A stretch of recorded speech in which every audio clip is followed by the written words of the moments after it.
గుండెకు తగిలినట్లుగా అనిపించింది. అది పాప రాసిన కాగితం. నా చిట్టితల్లి చిన్ని చేతుల నుండి జారిన అక్షరాల హరివిల్లు. ప్రశ్నార్థక ఆకారంలోకి మారిపోయిన కార్తవీర్యార్జునుని బాణాల సముదాయం.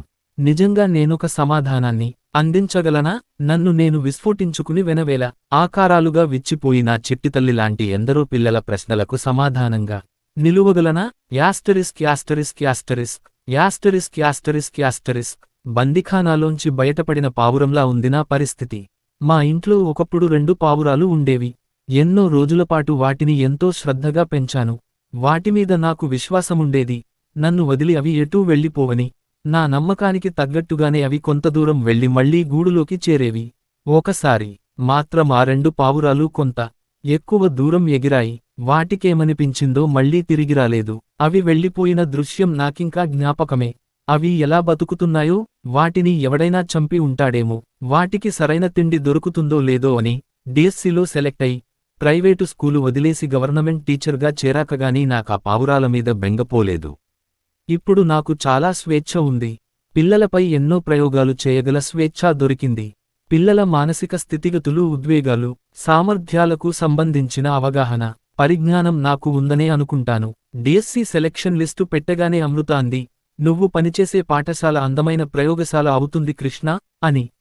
మరొకరిపై ఆధారపడటంలోని ఆనందాన్ని అమ్మ తర్వాత నాకు నేర్పింది అమృతే.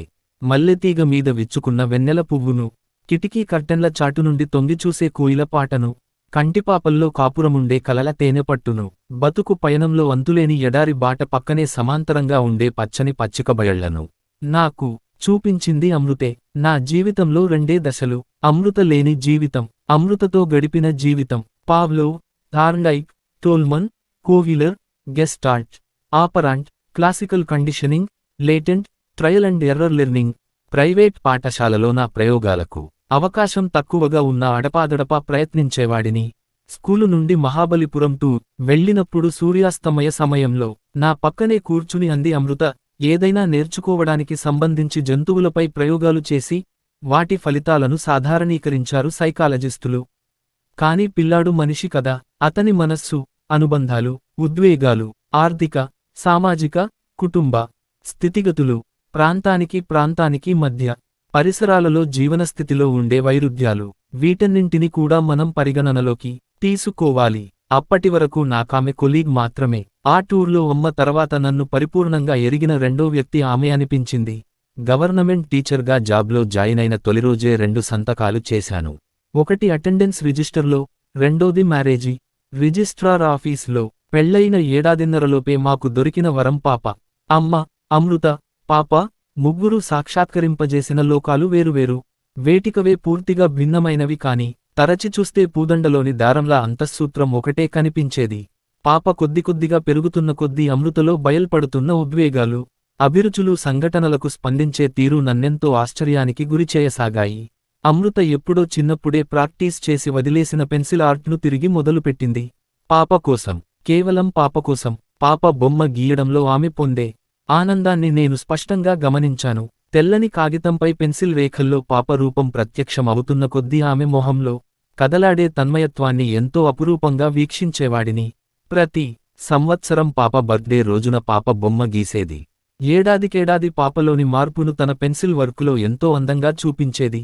అమృత జగిత్యాలలోనే ఓ ప్రైవేట్ స్కూలులో జాబ్ చేయడంతో పాప కూడా అదే స్కూలుకు వెళ్లేది. నేను జగిత్యాల నుండి 20 ల దూరంలో ఉండే బడికి రోజూ వెళ్ళివచ్చేవాడిని.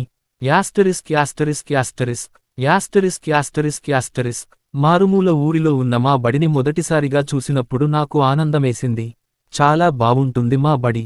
పరిసరాలు, బడిలో 2 తరగతి గదులు, విశాలమైన ఆటస్థలం, 2 గుల్మోహర్, 2 వేప చెట్లు, బడికి పడమరవైపున పచ్చని పచ్చికబయళ్ళు, వాటి మధ్యలో 4 గోగుపూల చెట్లు, ఓ ఇప్ప చెట్టు. వర్షాకాలంలో అది కొద్ది రోజులు మాత్రమే కనిపించే వాగు. సుదూరంగా గుట్టపైన తెల్లగా కనిపించే నరసింహస్వామి ఆలయగోపురం. అందమంతా ఒకచోట కేంద్రీకృతమైనట్లుగా అనిపించేది. వసంతకాలంలో గోగుపూలు విచ్చుకుని వనానికి కొత్త అందాలను అద్దేవి. అప్పుడప్పుడు నెమళ్లు గుంపులుగా వచ్చి చాలాసేపు ఉండేవి. ఒక్కోసారి కమ్మని ఇప్పపూల వాసన తేలివచ్చి మత్తులో ముంచెత్తేది. ఉత్తరం వైపు పండ్పొలాల మీదుగా శైశవ సమీర హరిణాలు అల్లరల్లరిగా దూసుకొచ్చేవి. ఎండ ఎక్కువ ఉన్నప్పుడు పొలం పనికొచ్చిన ఆడపడుచులు మా బళ్ళోకి వచ్చి బోరింగ్ దగ్గర తురాయి చెట్టు కింద కూర్చుని ముచ్చట్లాడుకుంటూ సద్ది తిని వెళ్ళిపోయేవారు. పాపకు ఎప్పుడైనా స్కూలుకు సెలవిస్తే ఇక్కడికి తీసుకొచ్చేవాడిని. ఇంత అందమైన ప్రకృతిలో భాగంగానే బడిపిల్లలు అనిపించేవారు. Asterisk asterisk asterisk asterisk asterisk asterisk గిజుబాయ్ పగటికల టెట్సుకోకురోయనాగి రైలుబడి నన్ను చాలా ప్రభావితం చేసిన పుస్తకాలు. ఎందుకు పనికిరాదనుకున్న టోటోచాన్ లాంటి పిల్లలను కొబయాషి తన రైలుబడిలో చేర్చుకుని పాడుబడ్డ రైలు బోగీలే రైలుబడిలో తరగతి గదులు వాళ్లను తీర్చిదిద్దిన తీరు నాకెంతగానో నచ్చింది. నా బడిలో 1 నుండి 5వ తరగతి వరకు మొత్తం 35 మంది పిల్లలు. అందరూ మంచు ముసుగుమాటున ముసిముసి నవ్వులు చిందించే ముద్దబంతి పూలలా కనిపించారు. వారి నవ్వులను కేరింతలను వారికి మాత్రమే పరిమితం కాకుండా పాఠశాల మొత్తానికి వ్యాపింపజేయాలని మొదటి రోజే అనుకున్నాను. పిల్లలు తమ చదువును అత్యంత సహజంగా కొనసాగించాలి. అప్పుడే వాళ్లకు చదువుపైన ప్రేమ, ఇష్టం పెరుగుతాయి. దానికోసం వారికి సహజ అభ్యసన ప్రక్రియలను కల్పించాలి. సహజ అభ్యసన ప్రక్రియలు అంటే ప్రతి వ్యక్తి తన జీవితంలో ఎన్నో విషయాలు నేర్చుకుంటాడు. కాని ఎప్పుడు నేర్చుకున్నాడో, ఎలా నేర్చుకున్నాడో తెలియదు. సందర్భం ఎదురైనప్పుడు తనకు తానుగా, తన ఇష్టంతో ఫలానాది నేర్చుకుంటున్నాను అనే స్పృహ లేకుండానే నేర్చేసుకుంటున్నాడు.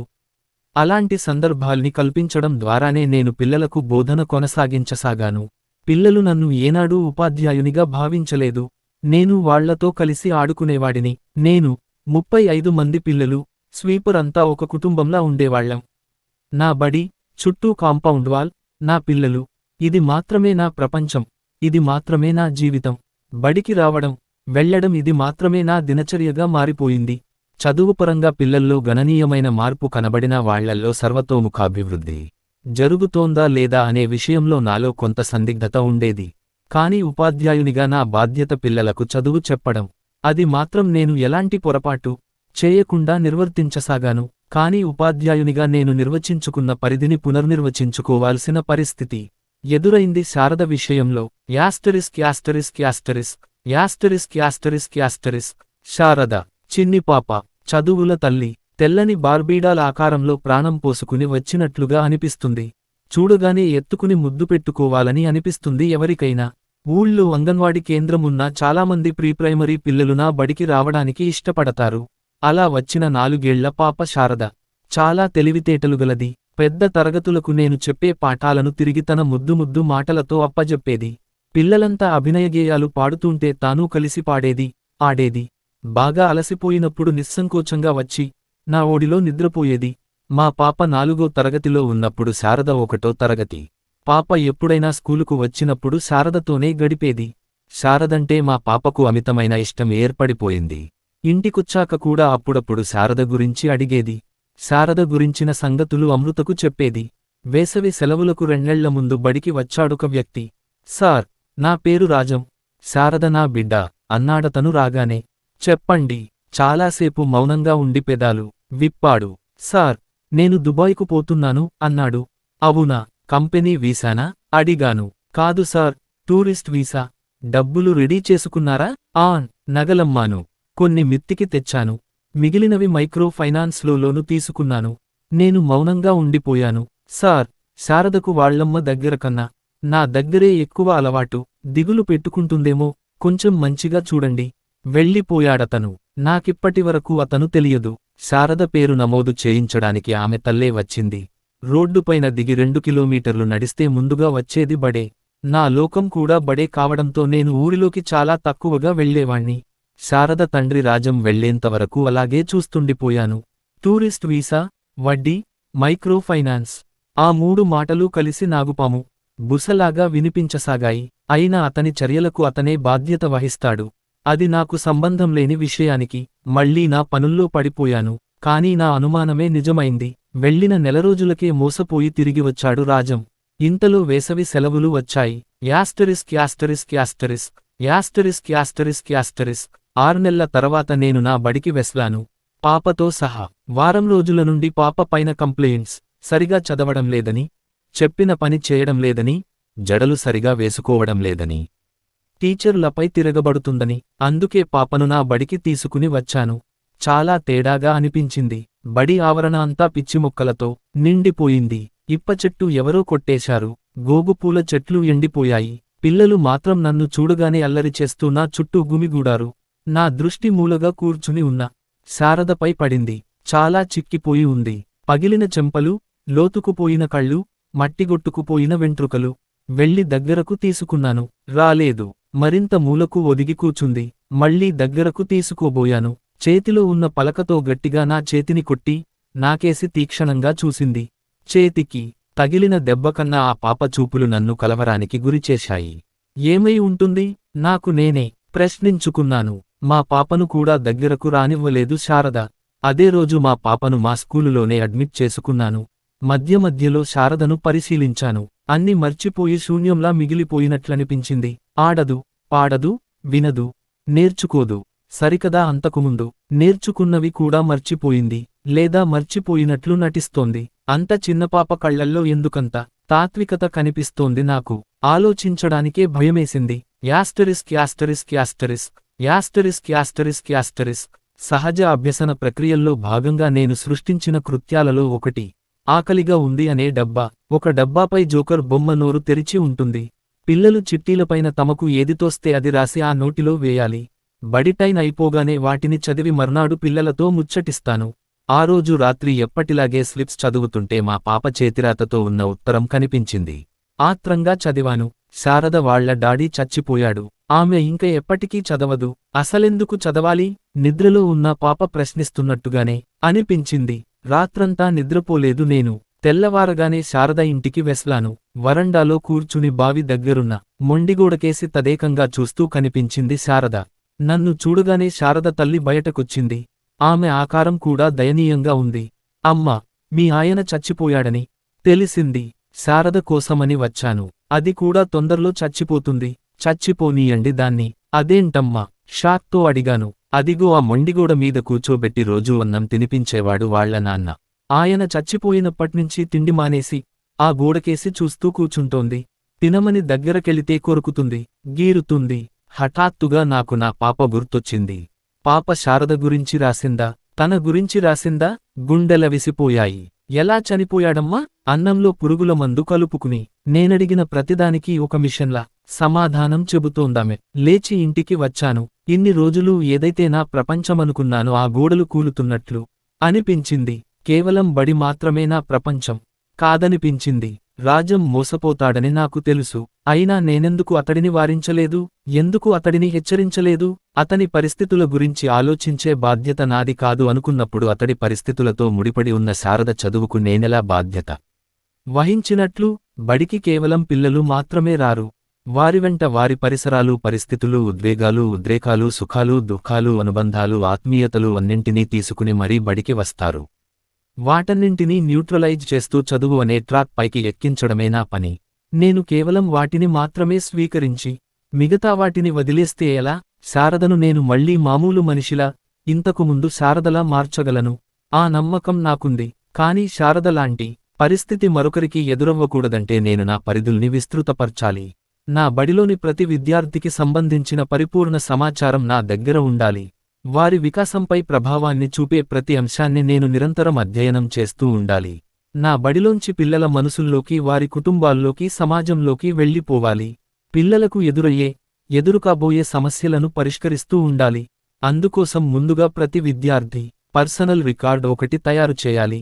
దానిలో విద్యార్థి పూర్తి వివరాలతో పాటు కుటుంబ, సామాజిక చరిత్రతో పాటు వాళ్లకు ఎదురవ్వబోయే సంఘటనల వివరాలు నిరంతరం నమోదు అవుతూ ఉండాలి. నేను ఈ బడిలో ఉన్నా, లేకున్నా పిల్లలు పైచదువులకై ఈ పాఠశాలను వదిలివెళ్లిన ఆయా ఉపాధ్యాయులకు ఆ రికార్డ్ చూడగానే ఆ విద్యార్థి సామాజిక, ఆర్థిక, మానసిక, శారీరక స్థితిగతులు, స్పందనలు, ద్వేగాలు, శక్తులు, సామర్థ్యాలు అన్నీ అర్థమైపోవాలి. అప్పుడే ఉపాధ్యాయులు బోధించడం, పిల్లలు నేర్చుకోవడం సులువవుతుంది. అందరి వివరాలు లోతుగా అధ్యయనం చేస్తుంటే ఇన్ని రోజులుగా నా బడిపిల్లల గురించి నాకు తెలిసింది అతి తక్కువ అనిపించింది. ఒక్క మా పాప గురించి తప్ప. పాప రికార్డ్ రాస్తుంటే చేయి హఠాత్తుగా ఆగిపోయింది. పాప తల్లి అనే కాలంలో అమృత అని రాశాక పెన్ ముందుకు కదల్లేదు. 5 నెలల క్రితం గోదావరిలో జరిగిన పడవ ప్రమాదంలో అమృత చనిపోయిందని, ఆమె ప్రవాహంలో కొట్టుకుపోతున్నప్పుడు పాప స్వయంగా చూసిందని, అప్పట్నుంచి పాప ప్రవర్తన పూర్తిగా మారిపోయిందని, రాద్దామంటే ఎడంచేయి నిద్రిస్తున్న పాప తలపైన, కుడిచేయి రికార్డ్ పైన నిశ్చలంగా నిలిచిపోయాయి. అమృత గీస్తూ వదిలేసిన అసంపూర్ణ పెన్సిల్ రేఖల్లా.